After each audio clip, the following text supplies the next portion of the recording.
waxaa maanta magaalada Baydhabo ee xarunta gobolka Baay lagu soo gabagabeeyay shirka wadatashiga gobolada iyo degmooyinka dawlad goboleedka Koonfur Galbeed ee Soomaaliya oo ay ka soo qayb qaateen ilaa 18 degmo iyo sidoo kale iyo saddexda gobol Koonfur Galbeed ee Soomaaliya waxaana shirkaas soo qabanqaabiyay wasaaradda arrimaha gudaha iyo dib u heshiisiinta dawlad goboleedka Koonfur Galbeed ee Soomaaliya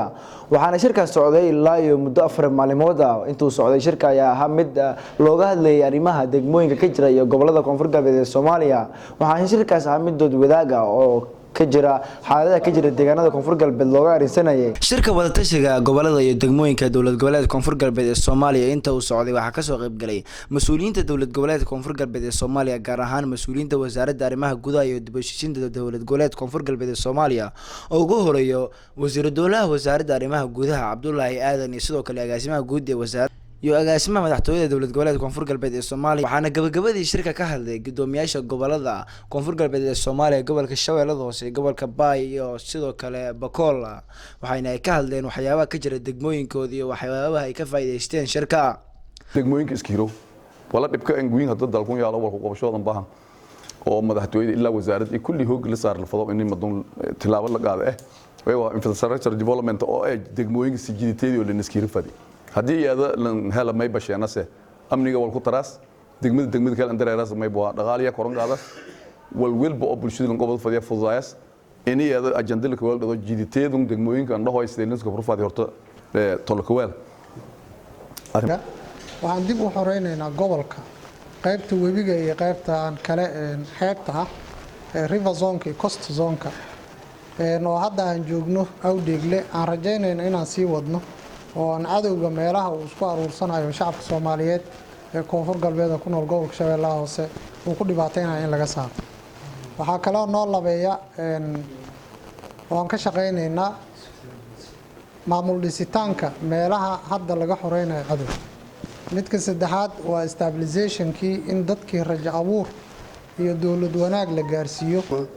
degmo walba may ka soo barakacayaal idan farqad barakacyaalkan ka fara badan may ka soo yihiin magaalada gobolka Bakool Xudur sidiisin ku qabtaan Xudur may ha ka barakacay degmada Rabdhuure iyo degmada Tiyeglow hoob la qiyaas ahaan dadka ka barakacay may waa tiradiyo ilaa tuma ilaa makun ilaa tumisa ku gadireen oo aan qayb sameeyeen Rabdhuure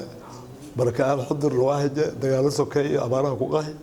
iyo degmada Tiyeglo oo degmo ahaan boqolkiiba 9 shacabka maamulsha xudurka si weyn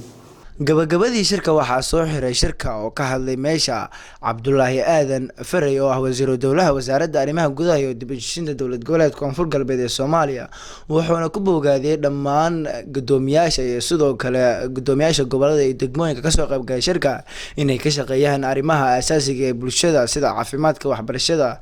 iyo ammaanka inaan dib isku noqono ayna noqonin waxa oo hadda halkan looga tago isla xisaabtana jiri doono ma ahan hadii lagu la xisaabtamo in lagu nacab yahay ma aha laakiin waajibaad shaqo la gudanaya waajibaad shaqo ayadoon colaad iyo midna ku jirna la gudanaya hadaad waajibkaaga gudatid waa lagu amaanaya waana lagu sheegaya hadaad waajibaadkaaga gudan weysana waa lagu dhaliilaya waa lagu sheegaya labadaba sidaas waa yaani aniga la iidan leeyahay hadhow yaan leeyahay walaalayaal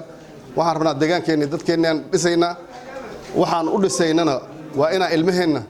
iyo walaalaheen iyo hooyooyinkeen iyo abaashan inaan dhaxal ugu tagno waxa ugu muhiimsan qofka runtii inuu magac ka tago inuu wax muuqdo ka taga ugu muhiimsan inuu dhaqaale badan sameeyo jeebkiisa ku shubto waxa macna ma keenaysa dadka Soomaaliya hadda ugu magac dheer waa wax yar ay sameeyeen ayay magac Soomaaliyeed ku qaateen qof beel wax ku qaateen ma jiro sidoo qof Soomaaliya ma jiro beel magac ku hel ma jiro in Cabdullaahi Xasan markii la sheego ama hal ay milaamsaneen Soomaaliya wax ku helay ninka xalana loogu magac daray Soomaaliya wax ku helay dhagax tuur waa iska dagaal markaas dhacay wahay waa Soomaaliya ku helay ma jira 30 sano ama tii kirtiin qof magac yeeshay Ahmed Gurey Soomaaliya wax ku yeeshay xawtaaka Soomaaliya wax ku shaqalta yaani ma jirto qof in 30 sano la sababinay qof qabiil magac ku yeeshay sheekar warlord ma lahayn dagaal ooga laakiin haduu halkan Soomaaliyeed gali lahaa waxa la ilaahay wiilka yarka hayo dagaalkii calanka maartay cishtay oo xabada lagu jarjaray calankan dhulka inuu u diiday qabsaday dugsiga tababarka ciidamada xalana loogu magac daray wiil yar oo alifley wax noocaas ah ma nin sarkaal oo jeneraal ma hin muxuu magac ku helay ummadda Soomaaliyeed difaacooda ku helay qof kasta markii wax qabta wuxuu ku heli doonaa magaca Soomaaliyeed adoo waajibkaaga gudanayna waxaad helaysaa ajir xaq Ilaahay amalkana sidiisa markii ama hawl la qabanayo laba arrimood bas muhiim ka ah ikhlaas wax la yiraahdo yani alla dartiis inay ka tahay alla dartiis inay ka tahay inaadan bini aadan ku raali garinin iyo itbaac wax la yiraahdo yani xageed uga dayanaysa amalkan in la qabanayo maxaa yeelay nidaam la qoray golaha deegaanka hadda golaha deegaanka waxyaabaha loo sameeyay waxa kamid ah in dadka yani bulshada lagu hormariyo dadku ay cod yeeshaan is doortaan ninka shaqeynaya oo noqonin biri intuu meelaha gal soo magacaabo u noqonin laakiin la soo doorto hadda degmo la dhiso haya mid kale ku soo xigto mid kale ku xigi doonto Cabdullaahi Maxamed Abdul Afaani telefishinka caalamiga Ariel TV Baydhabo